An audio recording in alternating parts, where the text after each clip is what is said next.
Alright guys, this is going to be a really informal video.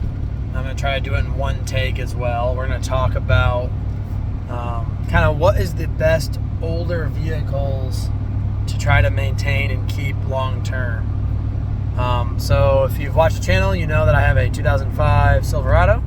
It has 251,000 miles. As you can see, we've got some lights on the dash there. And that is because we have ABS issues. Now, I have some videos on it, but I've actually been chasing this ABS problem for months now. I've had legitimately 3 individual things wrong with the ABS. The pump motor locked up.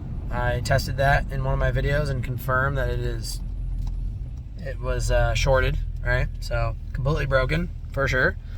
The electronic brake control module broke. I got the P0265 code, which is pretty much a dead ringer for that issue, as well as just some other symptoms that kind of clued me in on that, i.e. all my sensors, wheel speed sensors and everything were working correctly, and just that the module wasn't. So anyway, I had those 2 things happen. Now I've got random assortments of wheel speed sensor codes coming up, and once in a while the pump motor code, which I know the pump motor is like definitely working, because the ABS will do its favorite thing where it'll just randomly pulse the brakes once in a while. So I know that it's working. Plus I, have a new one in there that tested good. And all my wheel speed sensors test fine. I can read their outputs. They look beautifully. Even when the code's set, it's not like they have a blip. They literally are giving a perfect signal. So I probably have the classic grounding issue. I haven't had a chance to fully test the grounds yet, but that is most likely what it is, which is easy enough to fix. But it brings me to the point of this video is these, what I'll call semi-modern vehicles, i.e. late 90s on up. I think, and this is an unpopular take from probably what most people think, they're almost a little bit worse than an older vehicle or a brand new one. I know what you're thinking. You might agree with the first part of that, not agree with the second part, but hear me out. An older vehicle has obviously much less computer systems. This truck here has a decent amount of computers. So by the time you get into the mid-2000s, you've got ECUs, obviously. You've got a lot of, transmission control modules. This actually doesn't, but a lot of times you do. You've got like fuel injection pump modules. This is a pretty high trim truck, so it has, a driver's seat module for the memory seats and for the mirrors and all that stuff. Transfer case module, because it has the electronic transfer case. There's actually a lot of computers. People don't realize. Like, they think, oh, I'm going to go get me a, LBZ Duramax to not have emissions and get an older truck with less computers. Well, you're getting less. You're not getting the emission stuff for sure, but you are getting the computers. You're getting basically as many computers as a modern truck has. A lower trim modern truck has. You just are. It's just math. So I have the XLT F250 2022, and honestly, that thing really has less computers in a sense than this truck does. It's got an ECU, TCM, transmission control module.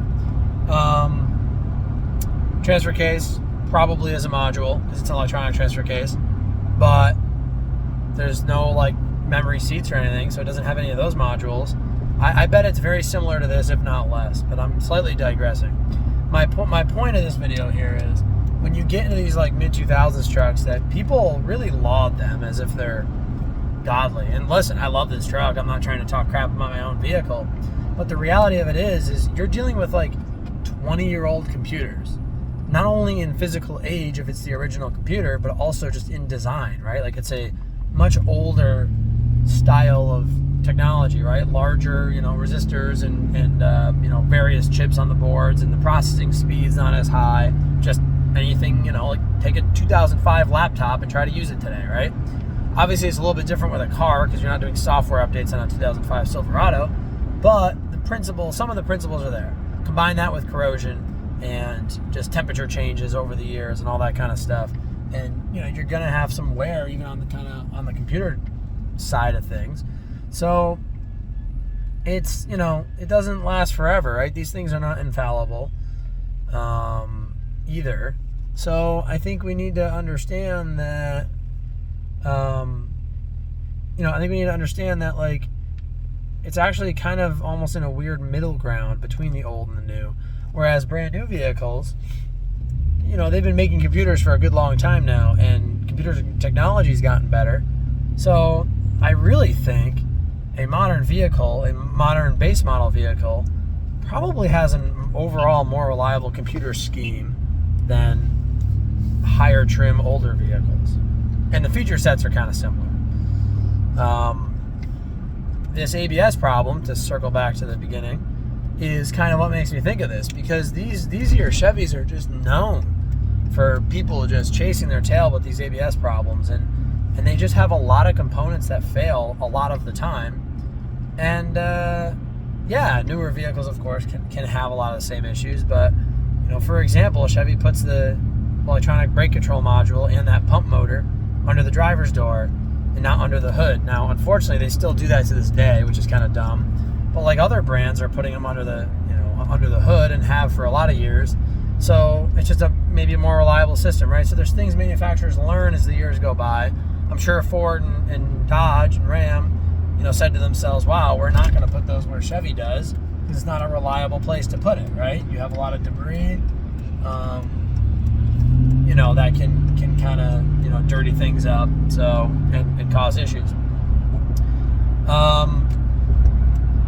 You also have a lot older, like, fuel injection systems and stuff, right? So, for example, if you have like a little bit worse tank of gas and you start getting some misfires, you get a bad tank of gas, these trucks are famous for, you just get like flashing check engine lights at weird times, and even though there's really nothing wrong, you're maybe just getting like a little bit more misfires. And then sometimes like the misfire code reporting isn't right, so there's a misfire in cylinder 7, but like it's just giving you a generic misfire code.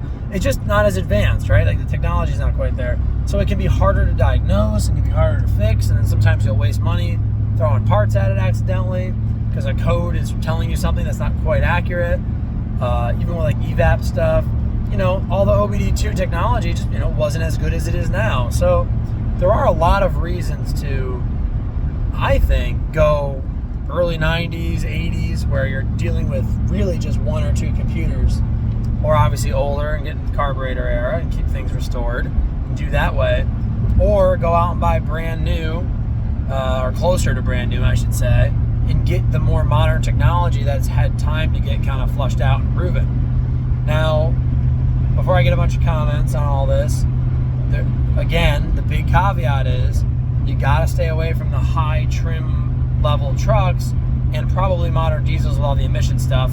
With that comes a lot of sensors. If you want to reduce the amount of computers in the vehicle, you got to stay away from those. But as long as you do that, then you're in really good shape.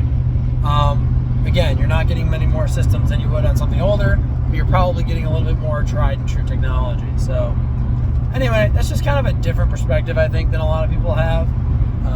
I do kind of, as the years have gone on, and I've chased really random little BS issues on this Silverado over the last 251,000 miles, I've kind of formed that opinion. But yeah, so anyway, as always, thanks for watching. God bless America, and I'll see you in the next one. Bye.